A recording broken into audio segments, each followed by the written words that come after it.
नमस्कार प्रणाम भोजपुरिया भैया लोग और सब बताएं कैसे बानी रुआ सब है। उम्मीद करता नहीं रुआ सब ठीक ठाक होखा भैया और मैं ठीक बानी।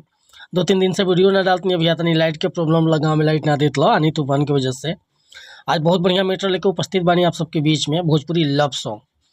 अब बहुत मस्त मैटर लिखले बानी, बस एक नया म्यूजिक बनवा के बढ़िया से गायकी कर देता नहीं गाना 100% बच जाए भैया। तो चलिए देर ना करते हुए मैटर के शुरुआत कर लिया कि कैसे गीत के गायक बा, का एक धुन बा, का लय बा।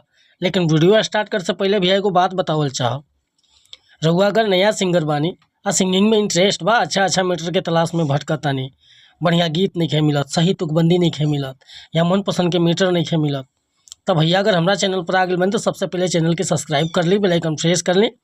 हर रोज रुआ के नया नया मैटर सुने के, देखे के और गावे के मिलत रही भैया। आज के मैटर देखिए कैसे बाटे।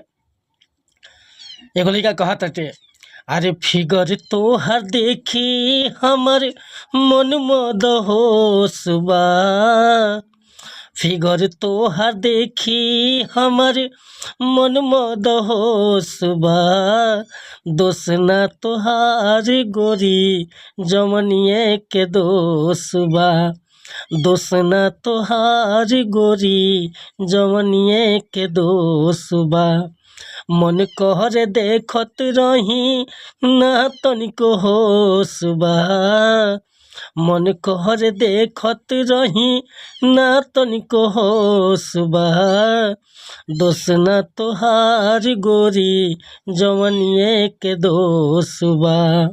तो भैया ये मुखड़ा लेके आप सबके बीच में उपस्थित रहनी है और बीच में देखिए डिस्टर्ब करता थे, एगो बिलाई पोसले बनी हम बार बारी में बोलता थे, तो क्षमा चाहते भैया। और ये मैटर पसंद बा, फुल गीत लिखवावे के चाहत नहीं भैया तो बिल्कुल उचित चार्ज पर गाना रुआ के व्हाट्सअप के जरिए मिल जाए। और व्हाट्सअप के हमारा नंबर बाटे 8874473128। मिला तनी फिर से अगला वीडियो में।